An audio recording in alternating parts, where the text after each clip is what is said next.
Muy buenas tardes. Bienvenidos a este inicio de curso cultural en el Foro Social Manuel Mateo. Gracias por haberos acercado ya hasta aquí en un día tan complicado de tráfico y tan de vodevil político como estamos viviendo en estas últimas horas. Creo que a quien hemos invitado hoy para que nos dirija la palabra no nos va a defraudar en modo alguno. Yo le conozco desde hace muchos años.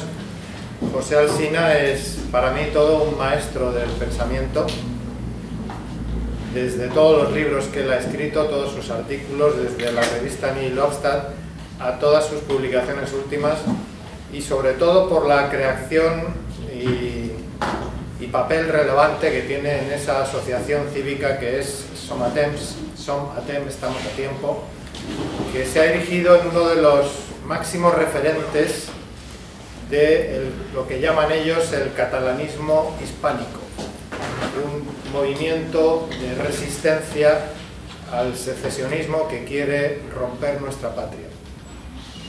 No estamos ante una asociación cualquiera, no estamos ante una discusión en términos políticos, sino que estamos ante un movimiento cultural que ha sido capaz de articular un relato de contestación a lo que desde el otro lado se ha erigido como un mito fundacional capaz de poner en peligro la unidad de una de las naciones europeas más antiguas. José Alsina es catedrático de filosofía, recientemente jubilado, y según él, felizmente jubilado, porque es ahora cuando por fin está tomando la iniciativa a todo aquello que realmente le gusta: escribir, participar en medios de comunicación, en la lucha activa en la calle, y no le importa tener ese protagonismo frente a todos aquellos que, como digo, nos quieren robar lo que para nosotros es más sagrado, que es la unidad de España. No os quiero entretener más y le cedo la palabra a José Alsina. Bueno, muchas gracias. Buenas tardes a todos. En primer lugar, gracias a los que me habéis invitado, y también aprovecho la ocasión para agradecer desde Cataluña a todo el resto de España que en estos últimos tiempos se ha movilizado y ha demostrado pues solidaridad y cercanía a los catalanes que estamos resistiendo, que a pesar de lo que digan somos mayoría. Lo que pasa es que de esta mayoría no toda está todavía movilizada, pero todo se hará. Bien, luego una aclaración, ha habido un poco de confusión. Hoy no vamos a presentar un libro, el libro sí que existe. Lo que pasa es que es un libro que editamos hace poco, que además lo presentamos el día 1 de octubre, para que no te fastidiar. Este libro está en gran parte escrito en catalán, entonces la presentación en Madrid evidentemente la haremos cuando tengamos la edición en castellano, sino que es una presentación de Som Atem. Explicar un poco qué es, qué ha sido, qué ha hecho. Y bueno, la charla va a tener tres partes, ¿no? La primera, que sería una introducción general, es decir, un poco qué es lo que pensamos, bueno, cuál es nuestro planteamiento. La segunda sería un poco una historia, una breve cronología de las fechas más importantes, y al final algunas de las aportaciones, de manera más teóricas, ¿no?, que hemos hecho al debate. Bien, Som Atem nació, o ha nacido y actuado en unos momentos que, como todos sabemos, son especialmente críticos para la historia de Cataluña y también para la historia de toda España.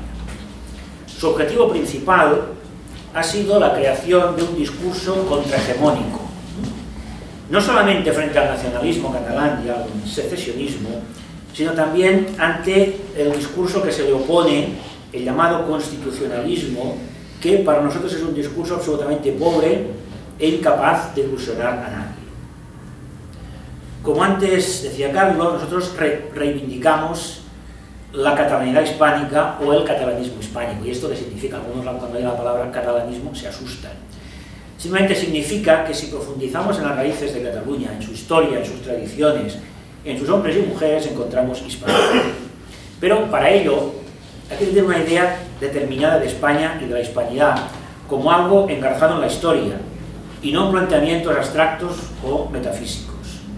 Para nosotros, España y la hispanidad, que es su proyección universal, no es un agregado de individuos libres e iguales, sino que es el resultado de un proceso histórico que se inicia en los núcleos de resistencia frente al invasor sarraceno, núcleos que darán lugar después a distintos reinos y señoríos y territorios históricos que se unificarán bajo la idea imperial de los reyes católicos y que posteriormente se derramarán por el Mediterráneo, por el norte de África y también y sobre todo por Hispanoamérica. Bueno, no vamos a hacer aquí hablar de toda la historia de España porque no acabaríamos nunca, ¿no? Pero señalar también una cosa muy importante.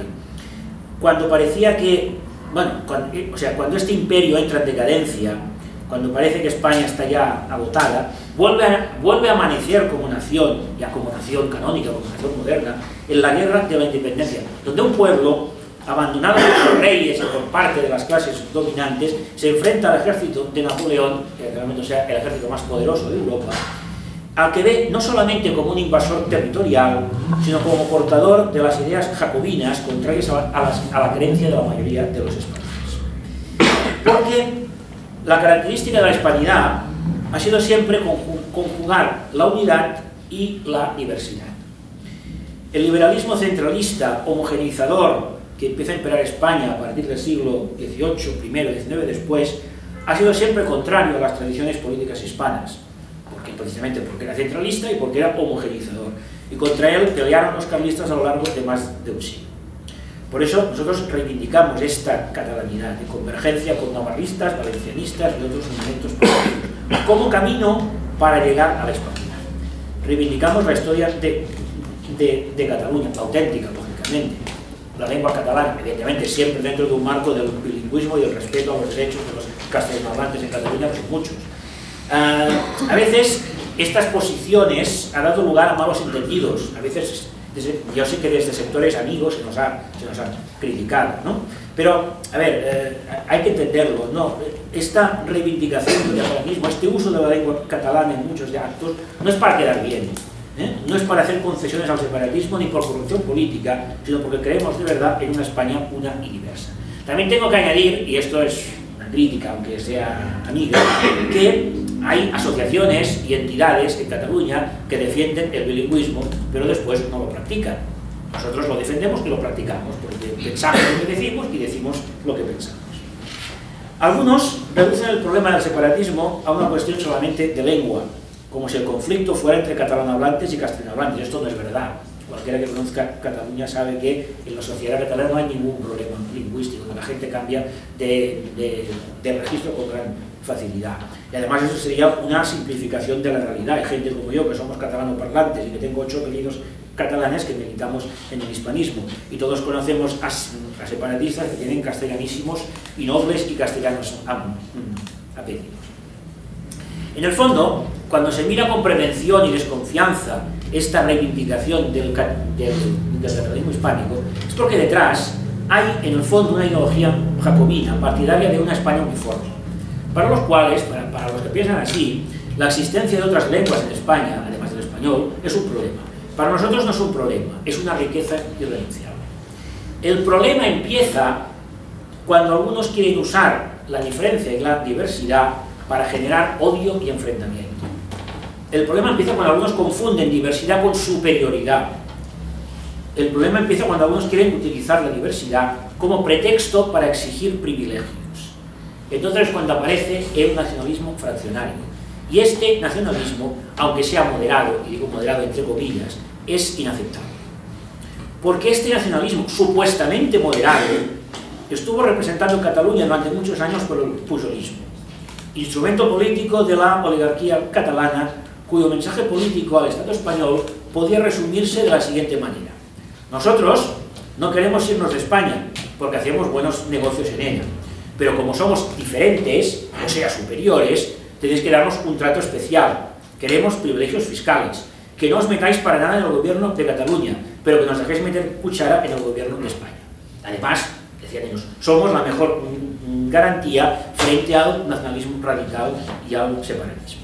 Pero esto no es verdad. Bueno, es verdad en parte, pero también es verdad que durante estos años que este nacionalismo aparentemente moderado, con la tolerancia absoluta de los gobiernos españoles, del PP y del PSOE, entre las cosas porque les hacían falta los votos de convergencia, porque no tenían mayoría absoluta. En Cataluña fue cuando se fue incubando el odio a España, la falsificación de la historia, la colonización de la sociedad civil con una política de subvenciones y de creación de estómagos agradecidos. Se creó una estructura administrativa basada en el clientelismo y el amiguismo, esto sin contar la corrupción y el saqueo de las arcas públicas, el cobro de las comisiones, la financiación ilegal de ciertos partidos, que esto ya todos lo conocemos, aunque esto tampoco es específico de Cataluña, porque en otros lugares de España también se hará. Este nacionalismo moderado, digo aparentemente moderado, amamantó durante años al separatismo radical para servirse de él, para utilizarlo como espantajo frente al Estado. Los convergentes decían, es que nosotros, en fin, somos moderados, cuidado que vienen los de izquierda. Bueno, los gobiernos españoles se dejaron engañar, miraron hacia otro lado, por comodidad, por pereza, por falta de patriotismo o porque les hacían falta los votos para el Congreso. Ahora bien, en un momento dado se dan una serie de situaciones que alteran profundamente este panorama. La crisis económica, los recortes sociales, en que por cierto los gobiernos nacionalistas, el gobierno del señor Mas fue un precursor avanzado, es decir, antes de que empezaran los recortes sociales en España ya se hacían en Cataluña. Esto creó un descontento en amplios sectores de la población y se generaron movimientos sociales que amenazaban el control del nacionalismo sobre la sociedad. La oligarquía se sintió amenazada. Recordemos el intento de asalto al Parlamento por manifestantes pro 15M y al presidente Mas huyendo en helicóptero. Fijaros, ahora están todos lloriqueando por los supuestos presos políticos. Pero esta gente que rodeó el Parlamento fueron detenidos, fueron juzgados y cuando Convergencia consideró que la sentencia era demasiado floja, recurrió, se presentó como acusación particular y logró que elevaran las penas. Es decir, cuando encierran a los míos son presos políticos, cuando encierran a los otros no. Bien, entonces, ante esta amenaza, recurrieron al nacionalismo radical para no perder el control de las calles. Hay que radicalizar y hay que desviar el descontento social hacia un enemigo exterior.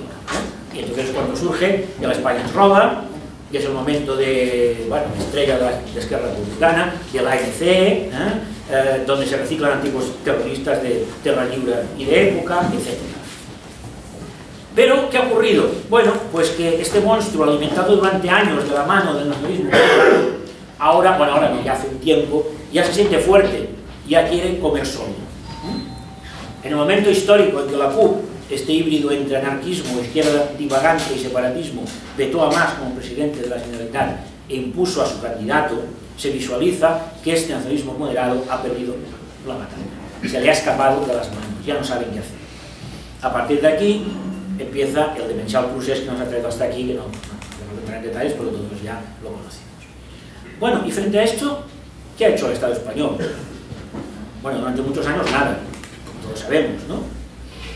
En un momento dado empieza a actuar con una estrategia legalista, cerco judicial de los cabecillas. No nos parece mal, tener un mando de Estado para cumplir la ley, pero esto es a todas luces insuficiente. ¿Por qué? Porque hay un discurso hegemónico en la sociedad, no mayoritario, pero sí hegemónico, que son dos cosas distintas, ¿no?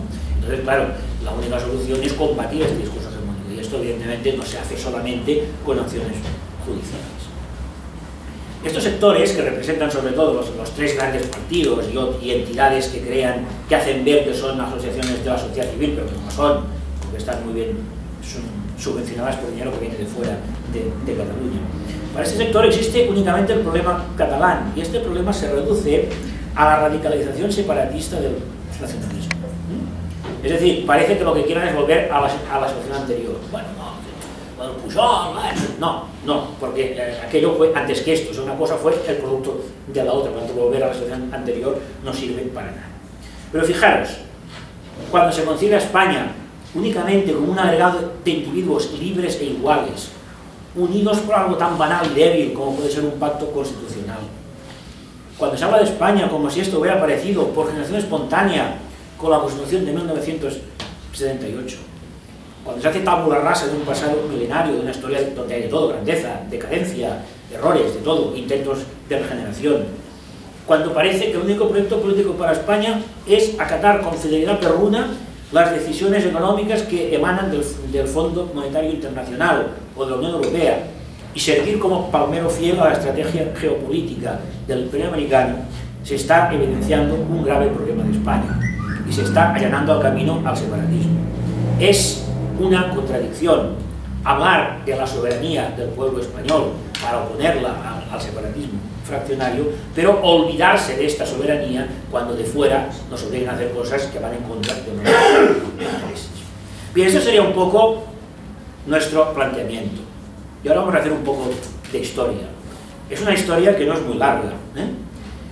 Somatemps nace en una reunión prefundacional el 16 de noviembre de 2013 en la localidad catalana de Santpedor. Santpedor es un pueblecito cercano a Manresa. ¿Por qué escogimos Santpedor? Pues por dos razones. Primero, porque está más o menos en el centro geográfico de Cataluña. Segundo, porque Santpedor fue el pueblo natal de Isidre, Lluçà y Casanovas. Y dices, bueno, ¿y este quién es? Pues Isidre, Lluçà y Casanovas fue el tambor del Bruc. Y nosotros damos mucha importancia a esta cuestión de los lugares, de los territorios, ¿no? De los indrets. Antes de la jornada fundacional, Somatemps hizo su primera aparición pública el 11 de diciembre de 2013, manifestándonos frente al Institut d'Estudis Catalans, donde tenía lugar el lamentable simposio que llevaba como nombre España contra Cataluña. Como estaba lleno de televisiones y de periodistas, pues fue lo más de bien, porque cuando dieron los gritos salieron todos y bueno, pues ahí nos entrevistaron. La jornada fundacional tuvo lugar el 26 de abril de 2014 en el monasterio de Poblet. Tampoco fue una cosa elegida al azar. El monasterio lo llaman el Escorial catalano-aragonés. ¿Por qué? Porque los reyes de Aragón están enterrados aquí. Bien, a partir de aquí, pues bueno, empezaron una serie de actividades, no las voy a contar todas, voy a contar las que creo que son más destacadas. En julio de 2014 celebramos el primer congreso de la Catalanidad Hispánica y escogimos también dos lugares emblemáticos: Ripoll, su monasterio, y el santuario de Santa María de Montbrú, donde parece ser que se inició la Reconquista en Cataluña. Anécdotas curiosas. Bueno, Ripoll es mi pueblo natal. El ayuntamiento es de, bueno, ahora es del PDCAT, entonces era de competencia, pero la verdad es que se portaron muy bien. Nos dejaron los locales del Museo Etnográfico, una sala muy bonita, con una parte de la muralla, y el propio regidor de Cultura vino a inaugurar. Esto lo digo porque después vamos a contrastar con qué pasó este año en Barcelona. Después os lo digo. Bueno, el segundo año hicimos el congreso en Gerona. El Hotel Ultonia, donde se realizó el congreso, recibió una carta del grupo municipal de la CUP, donde se le pedía, bueno, se le exigía que hiciera el favor de no cedernos el hotel, porque Gerona es una ciudad democrática y no puede soportar a los fascistas y tal. Obviamente el hotel dijo que no legal y no había ningún problema. Para que veáis un poco cómo está el patio, es decir, el grupo municipal. El año siguiente se hizo en Tortosa. Y este último año se hizo en Barcelona. Y aquí viene ahora la anécdota, bueno, que para mí no es anécdota, es muy significativa. Nosotros nos dirigimos al archivo de la Corona de Aragón, que es un palacio medieval muy bonito, y nos dirigimos allí para hacerlo allí porque depende del Ministerio de Educación y Cultura. Y pensábamos que nos lo iban a dejar. Y al principio parecía que sí, pero de repente cambió. Alguien llamó y dijo: a estos ni agua. Y nosotros teníamos la sospecha no confirmada que la llamada salió de delegación del gobierno. Es decir, un ayuntamiento de Convergencia nos deja un local y un local que depende del Ministerio de Educación y Cultura nos lo niega. Hay que decir que estos congresos son congresos político-académicos, es decir, había participación en este congreso de personas de alto relieve académico, de profesores de las autónomas, etc. Es decir, no era un mitin político, sino que era realmente un congreso. Bien, más actividades, voy a decir algunas más, solamente algunas más. El 2015 fuimos organizadores del 12 de octubre, juntamente con otras entidades. El 2016 volvimos a serlo. El 2017, el conjunto de entidades que habíamos estado organizando 2 años consecutivos, evidentemente sin ningún tipo de ayuda económica de nadie, obviamente con nuestro propio esfuerzo. Se invitó a participar a Sociedad Civil Catalana. Civil Catalana aceptó, entró allí como un elefante en una cacharrería, lo financió todo, pero vetó a Somatemps. Bueno, no sé si sabéis exactamente qué es. Sociedad Civil Catalana es una plataforma, teóricamente una asociación, pero en realidad es una pantalla de los tres partidos, del PP, de PSOE y Ciutadans, y que está financiada por la Fundación Joan Boscat, una fundación creada por el señor Millo aquí en Madrid, y a la cual pues, importantes empresas del IBEX 35, por indicación de la Moncloa, aportan. O sea, no es que estas empresas se hayan vuelto patrióticas de golpe, sino que simplemente, pues, bueno, son cantidades que para nosotros nos parecen muy grandes, para estas empresas son cantidades muy pequeñas, y si la Moncloa les pide un favor, ¿por qué no van a hacer? Esto es un poco el planteamiento. Bien, y ya para acabar, también me gusta enrollarme mucho, después si queréis podéis preguntar cosas. ¿Cuáles han sido estas aportaciones que pensamos que hemos intentado hacer, o hemos hecho, a este discurso, ¿no? En primer lugar, y esto es algo que hace chirriar el tema, ¿no? Es nuestra definición de hispanistas no constitucionalistas. Evidentemente, esto necesita una explicación. Cuando decimos no constitucionalistas, no queremos decir que estemos por la desobediencia a las leyes. Nosotros queremos actuar dentro del marco legal. Y, obviamente, si hay una ley suprema, pues también esta ley, te guste o no, tienes que cumplir. Ahora bien, lo que no estamos de acuerdo es con este planteamiento que hacen algunos, es que se está atacando a la Constitución. No, no, señores, se está atacando a algo que es mucho más antiguo y mucho más importante, que es España. Mucho más antiguo porque cualquier comunidad política, la española o cualquier otra, antes de tener una Constitución, ha existido la comunidad política, porque si no, ¿quién va a constituirse? Aparte de todo, es decir, aunque nuestra Constitución fuera la más maravillosa del mundo, cosa que no es así, bueno, la hispanidad estaría antes. Pero es que además se da la circunstancia de que nuestra Constitución y el régimen que se ha derivado de ella, a nuestro modo de ver, ha sido uno de los principales responsables de que la situación haya llegado donde ha llegado. Entonces es como a poner a una enfermedad, pues a poner los síntomas. O sea, es decir, no, mire, este señor tiene una gripe, pero en lugar de darle antibióticos vamos a darle tos y fiebre. Nos parece una cosa absurda. Evidentemente esto es algo que hace chirriar, y es el argumento que utilizan esta gente de sociedad civil. No, es que esto no puede ser porque está en contra de la Constitución. No, nosotros no decimos que estemos en contra, sino que es una cuestión de lo que está antes y de lo que está en la base. A ver, sobre el tema de lo que es el catalanismo hispánico ya no sigo porque antes ya lo he dicho. Y luego hay otro tema interesante, creo que vale la pena sacar, que es lo que podríamos llamar la polisemia del término nación, ¿no? Y aquí me remito a un autor que es Gustavo Bueno. Yo recomiendo sus dos libros, uno que es España frente a Europa y otro que es España no es un mito, claves para una defensa razonada, ¿no? Donde nos explica que el término nación es un término confusionario, es un término que puede tener diversos significados. En concreto, Bueno distingue 5 significados del término nación. Es decir, nos podemos referir a una nación biológica, a una nación étnica, a una nación histórica, a una nación política y a una nación fraccionaria. Bueno, nación biológica quiere decir solamente donde uno ha nacido, ¿no? En la Edad Media el término nación quería decir esto, es decir, la nación alemana, que es los que habían nacido en Alemania, nada más, no tiene ningún tipo de consecuencia política. Algo más complejo es la definición de nación étnica. La nación étnica es un pueblo que tiene una cierta homogeneidad cultural, pero es muy importante señalar, como dice Bueno, que la nación étnica es algo políticamente neutro. En ese sentido se podría decir que en España, como muchas otras naciones, pueden existir diversas naciones étnicas. Lo que pasa es que el término, como es un término confusionario, es mejor no utilizarlo. Pero además, Bueno también dice otra cosa muy importante, que es que los miembros de una nación étnica se reconocen a sí mismos precisamente porque están dentro de una nación política y se reconocen por contacto con otras naciones étnicas. San Isidoro de Sevilla, en las etimologías, ya dice que en la monarquía visigótica hay la nación de los godos y la nación de los hispano-romanos, en ese sentido.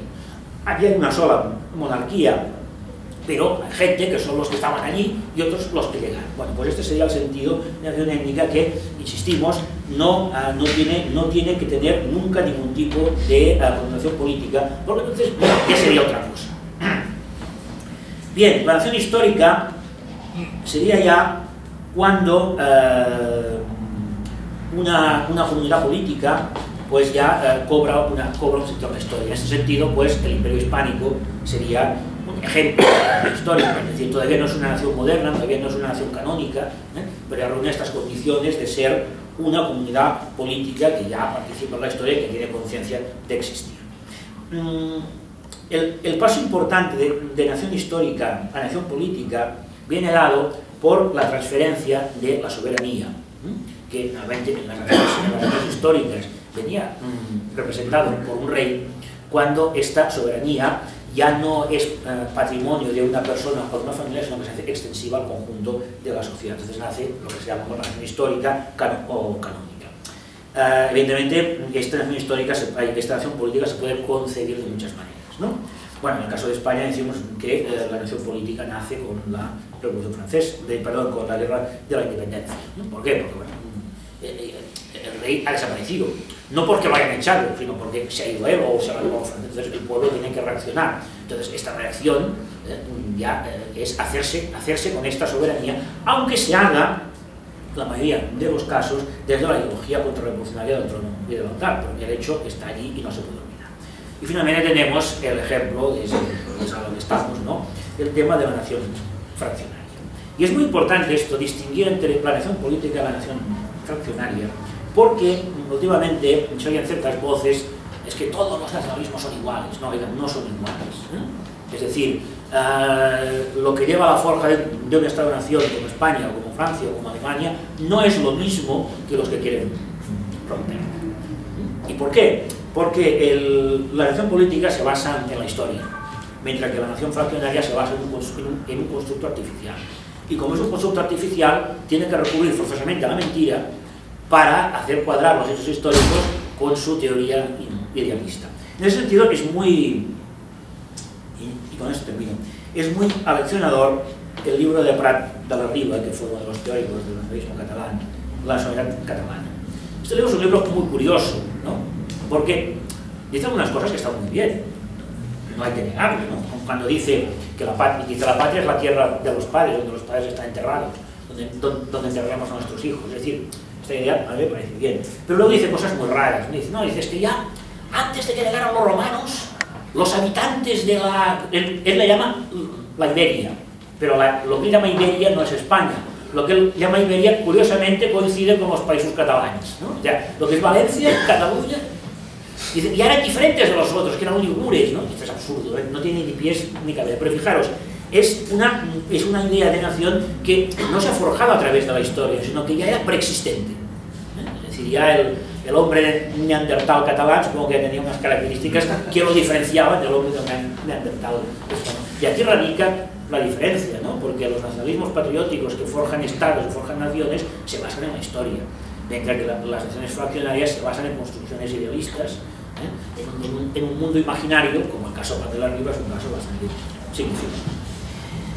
Para terminar, conclusión, ¿cómo podríamos resumir lo que hemos estado haciendo? Bueno, yo lo dividiría en dos partes, porque siempre hemos tenido esta doble vocación de actividad, vamos a llamarle un poco pedantemente intelectual, pero también de presencia en la calle, ¿no? Bueno, la presencia en la calle no la hemos hecho solos, hemos hecho acompañados con otros grupos y organizaciones, pero nosotros hemos demostrado una capacidad, creo, bastante grande de colaboración con otras entidades. Con la única que nos dejan colaborar es con SCC, que ellos sabrán por qué, ¿eh? Desde entidades como España Catalán, que podemos llamar más moderadas, ¿eh? A otras entidades de otro tipo, incluso con gente de izquierda, como es el Partido Unido Sí, que es una escisión de Podemos por el tema del nacionalismo. Es decir, con esta actividad en la calle, creo que hemos conseguido hacer ver, visualizar que existe otra Cataluña. Hace poco, incluso el propio Puigdemont en un discurso se refirió a la manifestación del día 8. Es decir, que ya empiezan a ver, y además se ha hecho ya, en la prensa extranjera, ¿no? Y bueno, es que bueno, Cataluña también está, pero nosotros son muchos. Bien, esto sería por una parte. Y por otra parte, con esto cerramos un poco el círculo, pues creo que hemos hecho una serie de aportaciones que evidentemente vamos a seguir haciendo, no vamos a quedar aquí, porque hay que elaborar un discurso alternativo, porque solo hablando de la Constitución y del cumplimiento de la ley nunca se va a conquistar esta hegemonía social. Y conquistar esta hegemonía social es condición para movilizar a los millones de catalanes que no están por la independencia. Muchas gracias.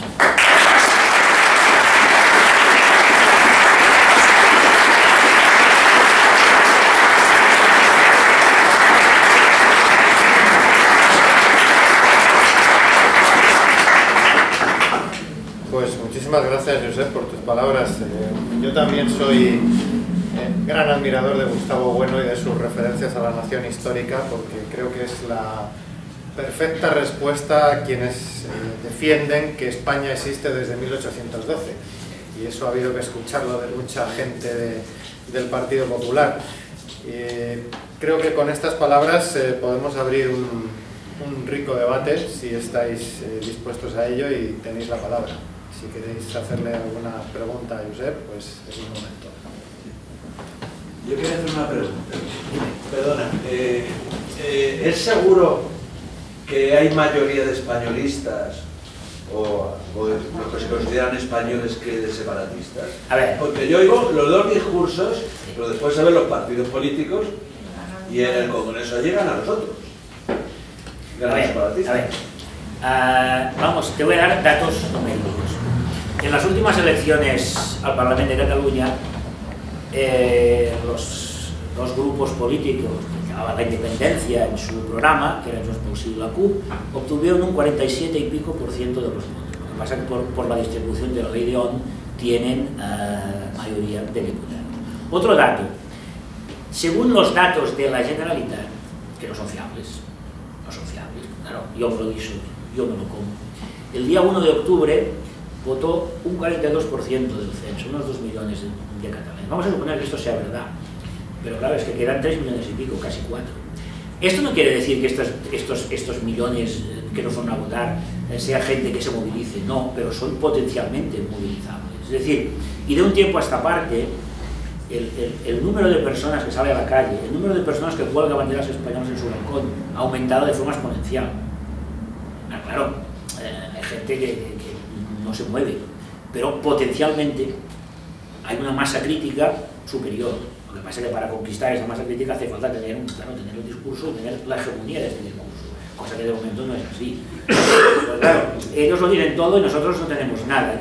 Mirad, te voy a poner un ejemplo. A mí como presidente de Somatemps me ha entrevistado una televisión argentina, una televisión peruana y una televisión danesa. Bueno, la TV1, que es la televisión española, ha ignorado siempre nuestra existencia. Con eso está todo dicho, es decir, si la que tendría que ser la que nos apoyara no nos apoya, pues... Yo quería preguntarle una cosa, no puede tener igual una respuesta específica. ¿Por qué cree usted que el gobierno español tiene la inacción que ha tenido desde el 2012 hasta ahora? Se supone que lo que están haciendo las élites catalanas son hechos que están bien catalogados en el Código Penal.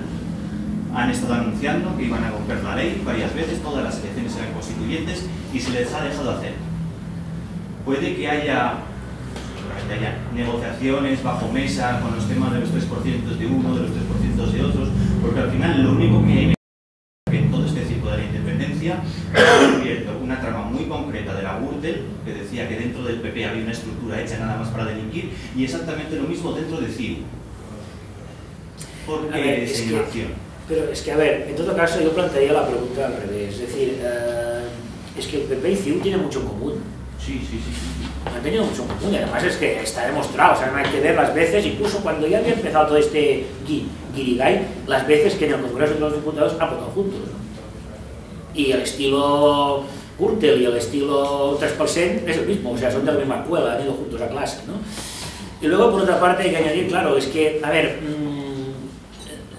debe ser muy duro para los que han creído en este régimen del 78. Yo nunca he creído en él, desde que tenía 20 años, que fue con la transición, ya estaba en contra. Nadie nos hacía caso, pero ahí está, ¿no?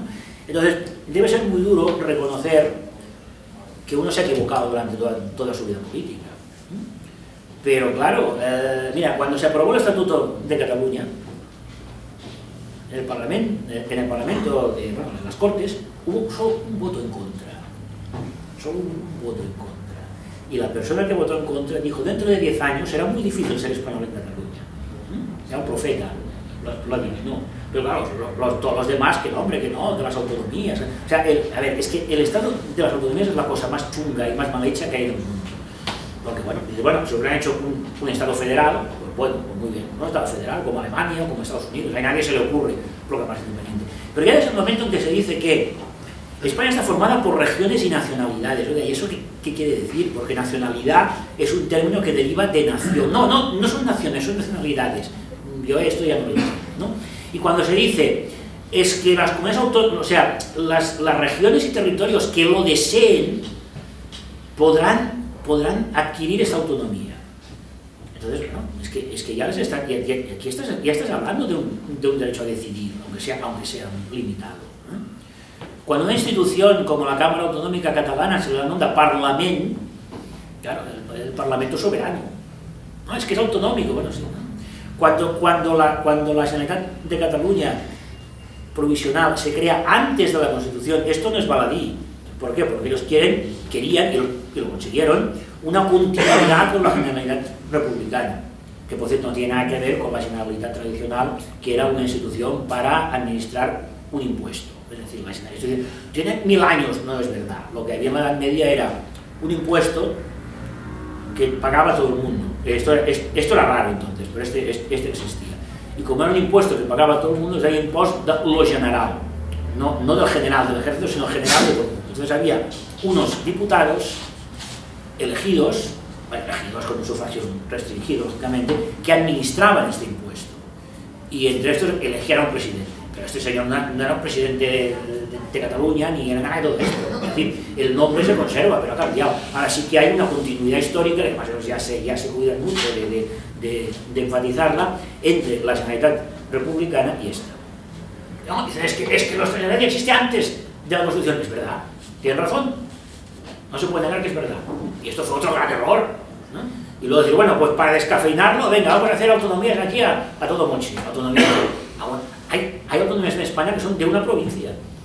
¿Esto quiere decir? Porque aquí hay los municipios, las comarcas, la diputación y la ciudad autonómica. Oiga, eso no sé cómo se come, ¿no? Pero es que además, a ver, la naturaleza de las autonomías, tal como están planteadas, es tal que cada autonomía es un estado en miniatura. O sea, cuando hablan de construir estructuras de Estado, pero si es que muchas ya están hechas. Solo les falta, bueno, la Hacienda en parte también, ¿no? Solamente les falta el ejército y la moneda propia, pero es que todo lo demás ya está. Es decir, hay un Parlament, hay un govern, hay un síndic de greuges, hay un Consell de Garantías Estatutarias que sería el equivalente al Tribunal Constitucional. Está todo. Y además esto se repite, se clona 17 veces. Entonces, ¿cree que la inacción del gobierno español ha venido por la inercia del propio sistema de en parte por la propia inercia, en parte porque es un gobierno débil, porque está atacado por temas de corrupción, porque tampoco tiene mayoría, por fin, por una serie de razones, ¿no? Y porque además hay un miedo y hay un complejo tremendo a hacer cualquier cosa que, bueno, que les llamen franquistas y fascistas. Es decir, es un conjunto de cosas. ¿Cree usted que debería haber miembros del PP que sean investigados por la omisión de deber de perseguir delitos? A ver, yo personalmente no creo demasiado en los temas judiciales. O sea, a mí me parece muy bien que estos dos pájaros estén en Soto del Real, me parece muy bien que se persigan a los delincuentes, pero lo importante, creo, en Cataluña no es tanto, o sea, lo que va a detener al separatismo no es esto, es la gente en la calle. Eso es lo que es lo otro hay que hacerlo, está bien que se haga, porque claro, si no sería un pitorreo, ¿no? Pero lo importante no es esto, lo importante es la gente en la calle. Fijaros, si me permite, sí. Josep, a mí hay imágenes que me han espantado absolutamente en esto que hemos visto en los últimos días, porque no las vimos en su día en Vascongadas. Hemos visto poblados enteros persiguiendo coches de la Guardia Civil. En Vascongadas era ETA la que mataba militares, políticos, pero no participaba la población como hemos visto participar a pueblos enteros así. O sea, se ha batasunizado la mente de tal manera que lo que no era posible en un territorio de España, en este sí. el sistema mediático catalán es muy fuerte. Ah, bueno, es otra. Son dos generaciones reducidas. Bueno. Quería soltar una cosa. Es que me ha parecido, pero lo ha dicho así de refilón y a lo mejor estoy equivocada, que en un momento dado ha dicho que el separatismo catalán recibe dinero de fuera de Cataluña. No, yo estaba hablando de sociedad civil catalana. Ah, eso, de fuera de Cataluña, del resto de España. Empresas españolas. No.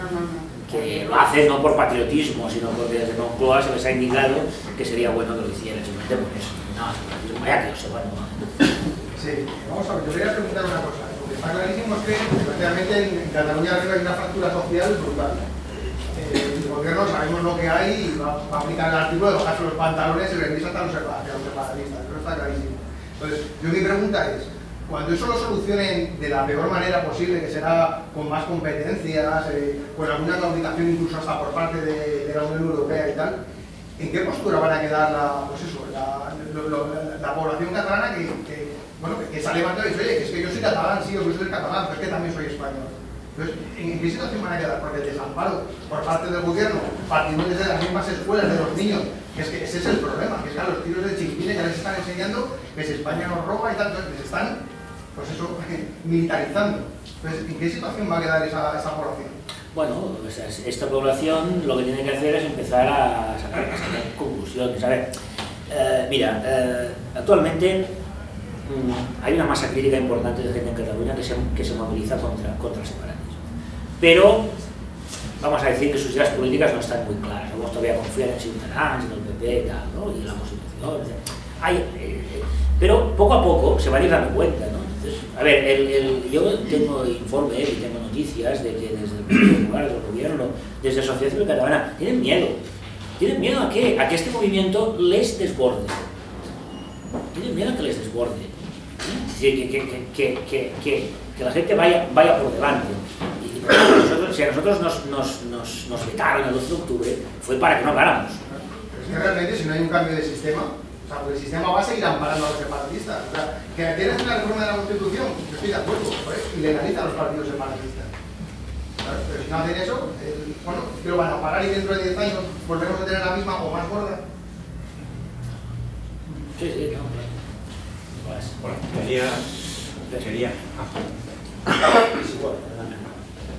Bueno, quería saber dónde están las imágenes de los musulmanes votando en Cataluña, porque es que no han salido en ningún lado. No sé si es que tenían los tuppers, los tenían metidos en las mezquitas, si es que verdaderamente no interesa para que el resto de Europa no vea lo que está llegando. Yo fotos de musulmanes votando no he visto, porque sí he visto fotos en manifestaciones, mujeres con anchadores con la bandera independentista, esto sí lo he visto. Sí, pero últimamente no sales por ningún lado. Hasta qué punto, en fin, sí, bueno, el deseo del ambiente, además ellos, a ver, la política migratoria de la Generalitat siempre ha sido favorecer la migración musulmana en contra de la hispanoamericana. Porque, esto es como vienen aquí hablando castellano, ya no presentan. En cambio, el moro, como le da igual una cosa que otra, bueno, es un desconocimiento muy grande de lo que es el Islam, porque estos no van a estar nunca por una república catalana, a menos que lo sea islámica, ¿no? Pero sí que es verdad que ha habido una facilitación, la fundación esta Nous Catalans, que tenía tratos con Marruecos, y ha habido una facilidad enorme hacia este otro lado, en contraposición, la hispanoamericana no nos gusta, porque claro, como ya vienen hablando castellano, pues esto es más difícil que aprendan catalán, cosa que tampoco es verdad, porque los hispanoamericanos que han aprendido catalán tranquilamente no pasa nada, ¿no? Pero de entrada hay una cierta prevención, ¿no?, contra la gente de Hispanoamérica, con las payas, como lo más en común, lógicamente, con el señor que era de Marruecos, ¿no? Por cuestión cultural, por cuestión histórica, etc. Sí, buenas tardes. Celebro mucho escucharte, yo sé, sabes que te sigo, y yo estoy muy de acuerdo con la labor de pedagogía que hace Somatén, en tanto en cuanto pone el acento en el concepto de extenación no surgido de la Constitución. El mantra de la Constitución adelante parece que cuando nace España, y es verdad que ahora hay un quebrantamiento claro y evidente de la Constitución por parte de los nacionalistas, pero esa pedagogía es muy positiva y es muy buena para saber de dónde venimos, porque si no, parece que si no hubiera Constitución, no hubiera España, y si la Constitución se quiebra, ¿qué pasa? Que se trocea la soberanía popular. Pero yo voy al momento quizá actual, ¿por qué hemos llegado hasta aquí? Y sobre todo, ¿qué va a pasar a partir de ahora, ¿no? Tú sabes que desde el minuto 1, desde la restauración democrática, para centrarnos en este último periodo, el nacionalismo ha estado siempre persiguiendo la idea de la independencia. Lo que yo me mira es la ingenuidad de los partidos estatales, pero todos, porque ahora parece que dice, bueno, ellos siempre tienen una excusa. Además, lo que el nacionalismo ha hecho positivo desde su punto de vista, yo lo deploro, pero es construir un relato muy potente y muy eficaz de su proyecto. Ahora últimamente, Rajoy es una máquina de hacer independentistas. El Partido Popular recurrió el último estatuto, menos mal que lo recurrió y lo ganó, porque tú decías antes los conceptos de la nación, le quitaron el Poder Judicial. Si no hubiera pasado por el Tribunal Constitucional, el Consejo de Poder Judicial no tuviera, tendría ya prácticamente una nación con todos los elementos, menos el euro, que es común, no les hace falta, y el ejército de esta manera, ¿no? Por tanto, menos mal, bendito. Pero a partir de ahí nos vamos más atrás.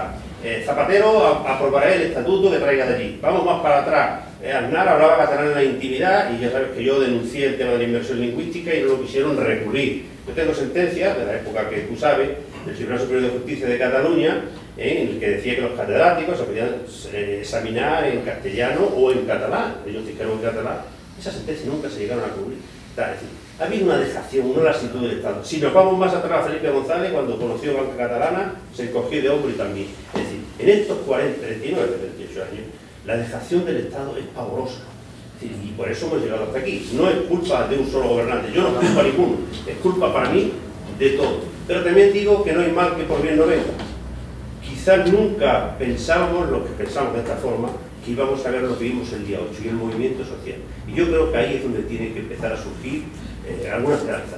Hay un clamor ya social que frente a ese 1 o 2 millones que se van cada vez más desencantando, que no sabemos los que son, veremos a ver cuando se le quite la mamandurria NC a Omnium.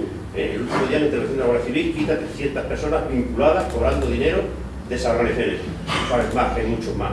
A ver cuando se les empieza a controlar de una vez y el Estado empiece a ocupar aquello de una manera legal, de una manera legal. Pero sobre todo lo importante es que a partir de ahora la sociedad civil, yo lo digo a la sociedad civil, la sociedad civil en su conjunto, los que formamos y tal, seamos capaces de construir un relato para recuperar Cataluña dentro del proyecto de España. Ese debe ser el objetivo, y en fin, lo que hago es felicitarte y hacer esta reflexión más que pregunta, porque lo demás lo comparto. Mira, a mí el otro día me hacían una entrevista a través de internet, este hombre, José María Francás, que está aquí en Madrid. Entonces, ¿vosotros pensáis que España ha abandonado Cataluña? Digo, no. El Estado español ha abandonado Cataluña. España no, porque la prueba son las muestras de solidaridad, la gente que viene a las manifestaciones. España no ha abandonado Cataluña, es el Estado, claro, no es lo mismo. No es lo mismo. El Estado es una cosa, la sociedad es otra, ¿no? Exacto. Gracias. A mí me hubiera gustado oír hablar de Galiusca, un término que se usaba en 1920 y tantos, y en los años 40, y de Múnich, de Fontuberno de Múnich, que habla de nacionalidades, quiero decir, de las sociedades secretas y del posible enjuague. Pero apuntado eso, yo lo que quiero es la pregunta, ¿qué van a hacer cuando mañana, pasado o al otro, vuelvan a declarar la independencia y qué nos recomiendan que hagamos en apoyo de su actuación? ¿Qué vamos a hacer nosotros? Sí. ¿O qué va a hacer el Estado? Nosotros, pues mira, el día 30, o sea, perdón, este domingo salimos a la calle otra vez. Es una convocatoria de sociedad civil, pues hacemos una propia, nos concentraremos a las 10:30 delante del cuartel de la Policía Nacional de Villa Laietana para hacer un homenaje a la policía, leer un manifiesto y estar en la calle continuamente, como hacen ellos, lo mismo. Además, ya no sé qué más podemos hacer. Ahora, ¿qué va a hacer el Estado? No lo sé. Yo tengo mis serias dudas de que el Estado pueda aplicar el 155. Claro, cuando uno va abandonando y ya no tiene nada, o sea, a mí me parece vergonzoso que tengan que alojar a policías y guardias civiles en hoteles y en campings. O sea, es que esto es de pena. Es que, ¿dónde está el Estado en Cataluña? No tiene ni un lugar donde enviar a esta pobre gente, los tiene metidos en un barco. Encima un barco con el dibujito aquel que se chotean y con razón. La culpa no es de los policías, claro, la culpa es del iluminado que se le ocurrió mandar un barco con policías con el violín dibujado. Parece que lo van expresamente. Es decir, ¿hasta qué punto podrán? Porque vamos a destituirlos. Bueno, usted va a destituir a los Puigdemont y si Puigdemont no se quiere ir, ¿qué pasará? ¿Tienen fuerza para hacerlo? Mira, Carl Smith decía que soberano es el que es capaz de declarar el estado de excepción. Bueno, ahora veremos si el Estado español es soberano en Cataluña o no. Si no es capaz, si no es capaz de hacer cumplir lo que él mismo dice, bueno, que ya pasó el 1 de octubre, que fueron incapaces de impedir, ¿no? Pues bueno, si no son capaces, entonces quiere decir que han perdido ya las defendidas. Entonces, claro, la única esperanza es la gente que se movilice, que sea capaz de dar la cara. No hay otra. ¿Y cómo se puede coordinar o cómo podemos canalizar este apoyo a la opción de Somatens, que es prácticamente lo único bueno que... Bueno, hay otras entidades que tampoco... No, pero quiero decir como... España Fans, hay Movimiento Cívico de Octubre, nosotros trabajamos con muchos otros grupos que quizá no tengan las ideas tan claras en esta parte, pero vamos, que son buena gente y patriotas y gente que trabaja. Bueno, a ver, tenemos varios proyectos. Hay uno que es el ir creando por el resto de España los comités de apoyo a Somatens. Creo que en Salamanca ya están haciendo uno. Es decir, y si alguien nos quiere apoyar económicamente, pues en nuestro blog está la cuenta corriente. Hasta ahora hemos funcionado muy bien, nunca nos ha faltado dinero. Y todo ha sido dinero que viene de gente, de donantes, tanto de Cataluña como de fuera. A veces pequeñas cantidades, pero poco a poco se va llenando, ¿no? Como nosotros no tenemos dietas, ni cobramos, ni tenemos local, ni tenemos liberados, pues el dinero nos da mucho de eso, ¿no? No como otros que tienen que atender a estos gastos, ¿no? Se nos puede ayudar de muchas maneras. De hecho, ya la gente está ayudando. O sea, a ver, el 12 de octubre vino mucha gente a la manifestación y dicen, es que venimos a apoyaros a vosotros porque os han marginado, lo cual fue un gesto que yo agradezco muchísimo, ¿no? Es decir, esta ayuda ya existe, ahora puede existir más, evidentemente, ¿no? Y estamos en contacto con otras organizaciones, en fin, es decir, hacemos lo que podemos. Hola, yo te quería preguntar, hablabas de cómo hacer un discurso nuevo contra el discurso hegemónico que está ahí en Cataluña, ¿no? ¿Cómo se puede hacer eso? Porque yo creo que España no tiene una idea de proyecto. Desde los partidos que se llaman constitucionalistas no hay un proyecto de nación, sino un proyecto de partido. Cada uno busca lo suyo y sus votos. Es más, ahora con todo este tema está cada uno viendo cómo se mueve para no perder votos para su electorado, ¿no? Entonces, ¿cómo se puede gestionar o hacer ese discurso que no existe a día de hoy y cómo podemos hacer que llegue a los demás? Porque yo siempre veo que cuando hablan los independentistas, con su discurso, la gente se mete en ese fango con ellos. Un fango que ellos dominan muy bien, porque nunca hay nada claro, siempre lo enfangan todo. Y yo creo que nos falta no meternos en ese fango, sino decir lo nuestro. Y yo eso es lo que veo muy difícil, porque los medios de comunicación, cada vez que ves una tertulia, se meten en ese fango. O sea, no se sale de eso. Entonces no hay una idea de otra cosa. El discurso existe, nosotros ya lo hemos ido elaborando. Lo que hay que hacer es que ese discurso vaya penetrando, como se pueda, a través de las redes sociales, en congresos, en publicaciones, en conferencias, y esto ya se está haciendo. Claro, es una labor difícil, que los medios de comunicación son complicados, porque o no te hacen caso, o a veces, bueno, a mí las 2 veces que me lo hacen, pero la segunda ya les pillé, te llaman de Cataluña Radio y dicen, vamos a hacer una entrevista, muy bien, y entonces resulta que la entrevista no es una entrevista, es lanzarte a los pies de 4 o 5 tertulianos bien pagados que quieren machacarte. La primera vez, en fin, caí en la trampa, la segunda vez ya no, me puse a hablar y hablé yo todo el rato, y ellos también hablaban, pero yo pasé de ellos, entonces metí el discurso, lo metí, y les dije, vosotros tenéis un gran problema con el Estado español, pero entre poco empezáis a tener un problema en Cataluña, con el resto de la sociedad que se os va a oponer. Y bueno, la gente intentaba hablar, pero yo no, o sea, estoy hablando yo todo el rato hasta que me gozaron. Ya se acabó, llegan allí, te van a hacer una entrevista y lo que hacen es caer sobre ti 4 o 5 de estos individuos, pues con historias, en fin, atacando, insultando, ¿no? Esta vez yo hablé todo el rato. Y decía que bueno, se puede, lo que pasa es que cuesta, claro, pero se puede. Ahí al fondo y luego... Sí. Una pregunta, ¿no cree usted que es importantísimo y es fundamental denunciar la injerencia internacional en todo lo que estamos viviendo? Es decir, esto no es nada nuevo, no seamos ingenuos. ETA fue creada con ayuda de la CIA, Carrero Blanco fue asesinado con ayuda de la CIA, el proceso que llaman de transición pacífica, entre comillas, hubo injerencia extranjera constantemente. La balcanización de España, evidentemente, es interés de ciertas entidades supranacionales a las cuales evidentemente sean nuestros políticos. Pensar que los políticos que están en el Parlamento español, en el Congreso de los Diputados, rigen su destino, rigen el destino de España sin ninguna injerencia extranjera, es de ser bastante, yo creo, ingenuo. Hace poco, bueno, salen noticias todos los días sobre Israel, en el caso de Cataluña, como por ejemplo los Mossos de Escuadra han recibido entrenamiento por el Mossad para crear un futuro ejército. El apoyo de Israel explícito, en su momento a CIU y ahora a PDK, para crear el Israel del oeste, ¿no? de la vertiente occidental del Mediterráneo.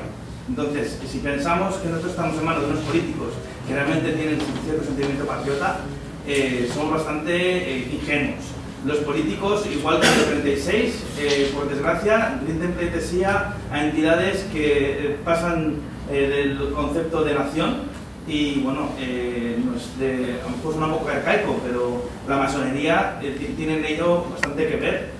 Y pensar que podemos confiar en el PP, en Ciudadanos o en el PSOE, con todo lo que nos viene encima, yo creo que el futuro que ellos han ya desarrollado para España es simplemente una balcanización, una Serbia bombardeada y una ocupación de España por los cascos azules, como hicieron en Kosovo, para que en un futuro, pues puede ser, por ejemplo, que en Cataluña, para defender los derechos humanos, tengamos un ejército de la OTAN aliado que pueda ocupar Cataluña en un futuro, para que años más tarde tranquilamente pueda haber un referéndum con todas las garantías, entre comillas, y que, bueno, pues veamos, pues, como digo, una balcanización de España. Si no vemos esta situación y pensamos que realmente tenemos aliados a nivel internacional y no vemos el interés que ha habido desde tiempos históricos en destruir a España, al Imperio Español y a España como nación católica que es, pues yo creo que vamos bastante mal.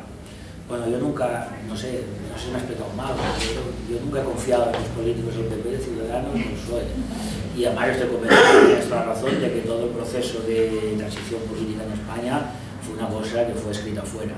Ahora bien, el tema de Cataluña es distinto. Es distinto por lo siguiente, es decir, uno de las grandes bazas que han perdido es la internacionalización del proceso. Es decir, sí que es verdad que Israel les apoya, pero en general la Unión Europea no les apoya. Pero esto no quiere decir que la Unión Europea esté por la unidad de España. No, simplemente una cosa, la Unión Europea tiene, la Unión Europea, el Fondo Monetario Internacional, todas estas entidades, tienen en España unos fieles servidores. Es decir, tiene un señor y el que hay ahora, y puede haber otro que les dice amén a todo, ¿no?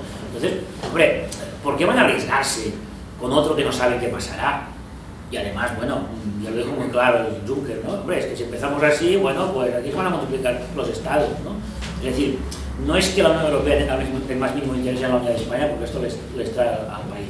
Ahora, lo que sí que es verdad es que este intento de los nacionalistas de internacionalizar el conflicto, de que la Unión Europea se ponga de su lado, no lo han conseguido. No lo han conseguido, ¿por qué? Porque cuando tú tienes a una marioneta que le hace el trabajo sucio, ¿para qué vas a echar a esta marioneta? ¿Para qué vas a crearle problemas? Bueno, pues es apoyarla. Yo es la visión que tengo. Ya sé que hay teorías conspirativas de que si Rusia, yo la verdad es que no lo sé. Lo de Israel es verdad. Israel ha apoyado varias veces, no sé por qué razón, pero fuera de esto, a ver, ¿cuáles son los apoyos internacionales? Pues el Maduro y no sé si Corea del Norte. Claro, con estos apoyos internacionales no se podría ir a ninguna parte. Y esto lo saben. Esos son apoyos visibles. Lo que hay por detrás es el interés de que España sea un reino de taifas. Pero mira, a la Unión Europea no tiene ningún interés que España sea un reino de taifas, porque ya tiene alguien aquí que les hace taifa mayor, es decir, no ve ningún interés. Al contrario, esto podría desencadenar una serie de procesos. Francia, en los lugares que la Unión Europea ya tiene problemas con los estados que tiene, si hubieran más estados, más problemático. Simplemente no es por nada más, no es porque a ellos les interese esta unidad de España, porque esto no les interesa, pero yo tampoco creo que tengan interés en que se multipliquen estos estados. Por eso ha habido un gran fracaso en la política exterior, en la supuesta política exterior del supuesto señor Cocolizo para conseguir este apoyo. Lo que ha conseguido han sido cosas penosas, es decir, cuatro desgraciados, los de Texas, que también son independentistas. Dinamarca, Irlanda, Escocia. Ha sido Europa también, ha sido un gran fracaso. Estados no tienen. Luego tienen, sí, diputados, gente, los flamencos, esto, nosotros. Pero en realidad no tienen estados potentes que les apoyen. Este ha sido su gran fracaso, yo creo. Es decir, es una baza que está ahí. Norberto Visedo y Juan. Sí, decías antes, Josep, que en la configuración del régimen del 78, su configuración territorial y las autonomías, pues decir, bueno, es que esto de las autonomías al final no se sabía muy bien qué era, que para eso hubiera valido mejor un modelo federal.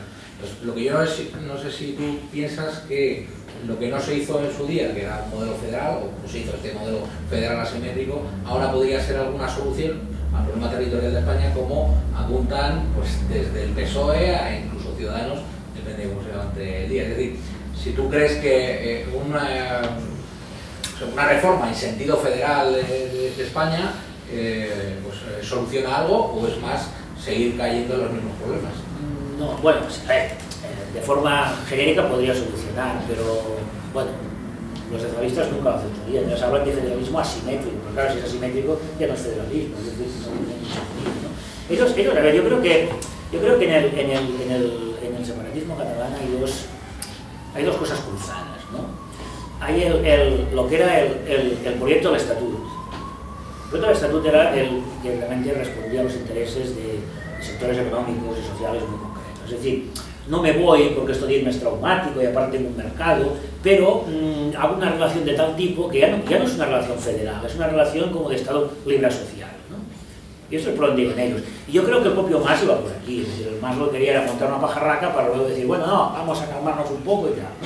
Pero claro, esto no es un modelo federal, el modelo federal es Estados Unidos. ¿Qué pasa en Estados Unidos cuando una parte de los estados quisieron autodeterminarse? Pues ¿cómo deben decidir? Sí, no está federal, pero nadie se puede ir, ¿eh? Y en Alemania, pues creo que fue Baviera que también pidieron hacer un referéndum, pero dijeron que no, y no pasó nada, y la cosa quedó así, ¿no? Es decir, que bueno, sí, si ellos en su momento se hubieran dicho, bueno, esto no está un Estado federal donde ya quedaran muy claros cuáles eran los estados, cuáles eran las competencias, y que dentro de todos los estados federales hay una serie de mecanismos, como pasa en Estados Unidos o pasa en Alemania, que en un momento dado el Estado puede retomar el control si algún estado de estos federados se desmande. Pero aquí no, aquí se lo han dado todo. Y, claro, y ahora tienen este problema, no tienen ni dónde meter a los guardias civiles. Es que esto es muy serio, ¿eh? O sea, voy a desplazar policías y guardias civiles, ay, pero es que no sé dónde meter, voy a meter a un hotel. Y luego del hotel los echan porque la alcaldesa les amenaza. O sea, el espectáculo es auténticamente cutre, ¿no? Y lo grave es que además están pagando el pato gente, como son la policía para decir que están ahí haciendo su trabajo y que no tienen ninguna culpa. Los son cutres, son el Estado que les manda allí en estas condiciones, ¿no? No tienen sitio donde meterles. Esto ya demuestra que este Estado ya es que se ha retirado de esa voluntad, se ha ido. Y ahora, yo conocía mucho hace años a la directora de los servicios de la inspección de educación de Cataluña. Me decía, es que tenemos órdenes de no hacer nada. La alta inspección de educación del Estado de Cataluña tenía órdenes de no hacer nada. Claro, es así. ¿Para qué estaba allí si no iba a hacer nada? Sí, muchas gracias por tu presencia aquí. Gracias. Cuando has hablado antes de Carmen Arriba me acuerda un poco de lo que era su biografía. No es un gran autor de libros, No. tiene uno. Lo que sí es un gran autor de artículos. Pero este señor estuvo muy influenciado por el abad de Montserrat. Entonces a mí me gustaría saber cuál es el papel de la Iglesia en todo lo que está ocurriendo ahora. Bueno, a ver, Prat de la Riba estuvo influenciado por Montserrat, pero también estuvo influenciado por Benidorm, también estuvo influenciado por Charles Morras. Es decir, parece que la patria catalana de los muertos está copiando a Charles Morras, que dice que la nación es la que los muertos. Bueno, el papel de la Iglesia catalana pues, ha sido y es bastante nefasto. Es decir, bueno, no todas, evidentemente, pero hay sectores importantes que están apoyando de forma descarada este tema. Y que además están apoyando y están convergiendo con gente que luego dicen, esta gente pinta por ahí que la única clase que ilumina es la cabrera. ¿Cómo puede ir de la mano de una gente que está diciendo que hay que quemar iglesias? Sí, sí, hay una actitud de, o bien de primero era una actitud de no mojarse, pero hay algunos sectores que están abiertamente a favor del, bueno, no de seguir, esas cosas. Esto ya viene de antiguo, ¿eh? Claro, pero por lo que leo en un blog que tienen allí unos ciertos clérigos que hay ahí, seminaréis o algo así. Que lo leo, el que está absolutamente dividido. Sí, está dividido, pero bueno, además los que no es, o sea, los que hablan claro los purgan, como pasó con el Padre Custodio. Muy sencillo, este hombre lo cogieron, bueno, váyase de vacaciones una temporada, tómase un año sabático, y el hombre está fuera. Que por cierto, su iglesia estaba más llena que ninguna otra, ¿eh? Pero sí, ¿no? Sí, no, la Iglesia ha sido muy nefasta. Parece mentira que les falte esta memoria histórica. No se acuerdan de lo que pasó con Companys, ¿ve que no? Mucha rato tuvieron que irse volando porque les mataron, pero luego volvieron y bueno, volvieron otra vez a esta historia. Lo que hay. Juan. Sí. Bueno, yo quería hacer una pregunta relacionada con esto. Porque es que el otro día, escuchando la radio, escuchaba yo un catedrático de historia que comentaba un poco que el origen que podía tener todo este tema de los movimientos separatistas venía influenciado fundamentalmente por el sistema de enseñanza del siglo XIX que quedó en manos de la Iglesia Católica y que fundamentalmente para poder crear buenos católicos, antes que buenos españoles, pues se les hablaban sus lenguas vernáculas, es decir, en vascuence, en catalán, en gallego. Y esto lo conectaba con un comentario que ha salido ahora en estos momentos con el tema de que no hay ninguna foto de ningún musulmán votando, porque antes de la votación del 1 de octubre, estoy hablando de memoria, creo que el Consejo de todos los musulmanes se negó a que en sus mezquitas se pudieran instalar mesas de votación. En cambio, a mí me llamó mucho la atención que hubiera una que salió en todos los móviles, en internet, como en una iglesia había una urna de estas de Chisinau y ahí estaban contando los votos. Entonces yo no sé hasta qué punto la Iglesia Católica o ha perdido el sentido de las cosas o se ha vuelto tan oportunista como para aliarse con el mismo diablo. Es decir, quizá por eso dura 1000 años. Bueno, perdón, 2005, pero como Bueno, sí, lo que pasa es que, a ver, cuidado, el hecho de el que empezó a decir que era bueno hacer apostolado en catalán, la gente que, a ver, fue Torres y Bages, pero es que claro, estamos hablando de igual siglo XIX, lugares de Cataluña donde la gente no había lugares perdidos de payeses que no sabían hablar castellano, no por nada, no es porque no hablaban, es que no lo sabían hablar. Es decir, el hecho de hacer apostolado en catalán no convierte a la gente en separatista. Es lo que o sea, no es el hecho de usar la lengua catalana lo que convierte a la gente en separatista, lo que convierte a la gente en separatista es lo que se dice en esta lengua y es otra cosa, ¿no? Entonces, bueno, el problema de la Iglesia no es que haya hecho apostolado en catalán, el problema de la Iglesia es que las cosas que ha dicho y las cosas que ha hecho, ¿no? Y sus actitudes, pues a veces muy extrañas, ¿no? Tampoco es unánime, o sea, hay de todo, pero es verdad, como antes decía, ¿no? Que el papel de la Iglesia Católica en ese sentido ha sido bastante nefasto. Y es curioso porque, bueno, lo que decía antes, ¿no? No tienen memoria histórica de lo que pasó con Companys, pues, bueno, allá ellos, ¿no? Pero Torres y Bages, desde luego, no era separatista, y a mí sí que decía que era bueno, que... A ver, mira, en la Guerra Civil Española habían requetes catalanes que venían de pueblos de payés que no sabían hablar castellano. Pero no por nada, es que no sabían hablar porque no lo sabían hablar, simplemente, no porque no lo quisieran hablar, es que no lo sabían, o lo hablaban muy mal, y esto no les impedía pues estar donde estaban, ¿no? Es decir, que el hecho de usar la lengua catalana no significa ser separatista. Ahora, la otra cosa es lo que se dice en esta lengua, ¿no? Y está bien. Y la Iglesia catalana ha hecho mucho más que hacer apostolado en catalán, son las cosas que han dicho. Los públicos que han tenido, no solo en este tema, en otros temas también, ¿eh? Es decir, que bueno. Bueno, 2 intervenciones, 3, y vamos a terminar ya. Cristina. Sí, buenas noches.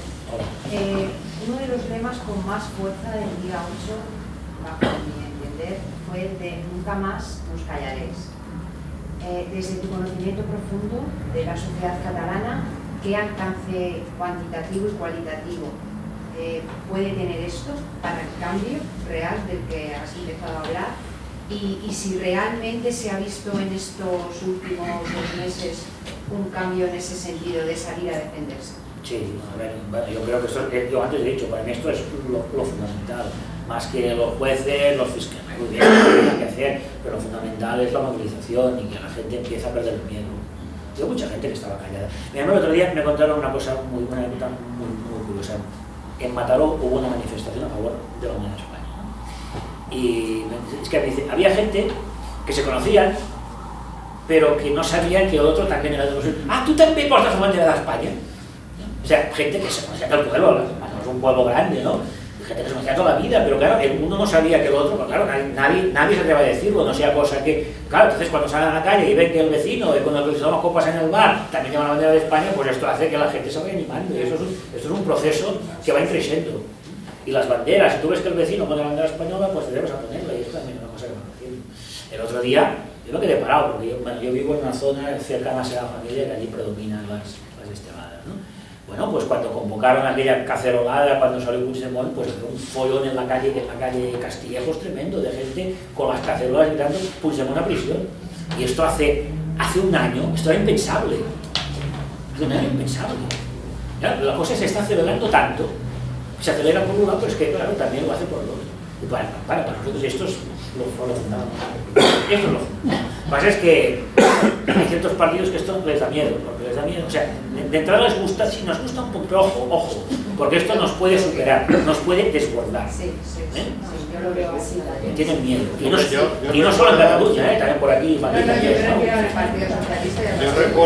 Yo recuerdo mítines del Partido Popular, creo que fue en Álava hace ya bastantes años, un mítin de María San Gil que ordenaban retirar las banderas de España a la entrada, para que no saliera esa imagen en televisión. Son lo que son. Allí hablando un poco de esto de los miedos y tal, yo creo que lo has dicho claro, pero por si acaso hay que aclararlo más. Yo he entendido que Sociedad Civil Catalana es precisamente un club subvencionado para evitar que se les vaya de las manos el movimiento patriótico real catalán. Algo así como la AfD en Alemania para contrarrestar a los verdaderos nacionales, ¿no? Lo he entendido así, creo que estoy aceptando. Sí, bueno, sí, lo que pasa es que me gusta, pero bueno, yo los veo más lanzados a los de la Alternativa por Alemania que a los de Sociedad Civil Catalana. Son tres cositas muy buenas. Si las escucharas... Otra, aunque has dicho que colaboráis con otras organizaciones y tal, sí. no se han defraudado en cierto modo cuando aceptaron que Sociedad Civil estuviera el día 12 y os postergaran a vosotros. No, a ver... Aquí me siento bastante mal llevarme la pancarta para atrás. Con las líneas. Tuvimos una reunión y ellos estaban dispuestos a romper. Nosotros les dijimos que no lo hicieran, porque preferíamos que estuvieran ellos a que estuviera la Sociedad Civil Catalana solos. Y bueno, por otra parte también fue un poco clarificador, es decir, el hecho de que nos vetaran solo a nosotros, pues también ha contribuido a clarificar la situación. Pero ellos estaban, a ver, España y Catalán son muy buena gente, son gente muy leal. Y si nosotros les hubiéramos pedido, es que nos dijeron, ¿qué hacemos? No, vosotros sí, porque preferimos que estéis a que se queden solos estos tipos, ¿no? Porque por lo menos sabemos que esta gente son buena gente, que no son corruptos, que bueno, sus ideas políticas son un poco evanescentes, pero por lo menos son gente de fiar. No, o sea, no hay que decepcionarse porque son gente de confianza. O sea, Civil Catalana, el Movimiento Cívico 11 de octubre, no son muchos, pero son gente de fiar. Y además, poco a poco, bueno, pues el proceso del cariño, y como ellos no tienen las ideas muy claras, nosotros creo que las tenemos un poco más claras, pues poco a poco yo creo que les podemos ir influenciando. Vale, y lo último, que no lo digo es que no sería del IPP, esto no es un problema de ellos, cuando se habla de federalismo como posible solución, y se pone de ejemplo Estados Unidos, federado, Alemania, federado, pero eran cosas independientes que se unieron a través de una federación. Y aquí lo que se quiere es romper una unidad para hacer algo federal, o sea, una gilipollez.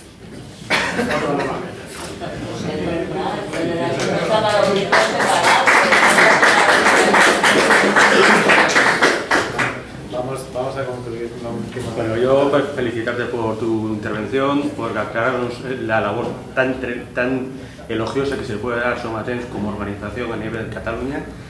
Y luego pues recomendar al general que si queremos tener información directa de lo que está pasando en Cataluña, hay que meterse a la página de Somatemps, que está muy bien, te informa todo, incluso de la represión, por quitar pancartas de la CUP y todas estas que están sufriendo los propios catalanes que no se sienten separatistas.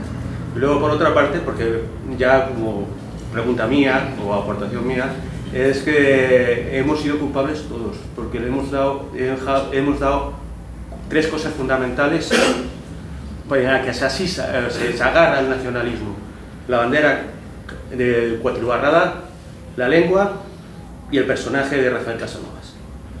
Ellos se agarran ahí para atribuirse una representación, una legalidad que no les corresponde porque son símbolos españoles, porque por lo menos los vascos tuvieron la decencia de inventarse la icurriña, de inventarse el batúa y fueron más nobles. Se inventaron algo que era propio de ellos como nacionalistas, pero no símbolos y cosas que son españolas. Sí, lo que pasa es que ellos la señora ya no usan. No usan solo una bestia, la señora la usamos nosotros. La profanamos. O sea, que esto nos ha hecho un favor, nos lo han devuelto, ¿no? Bueno, pues muchísimas gracias una vez más.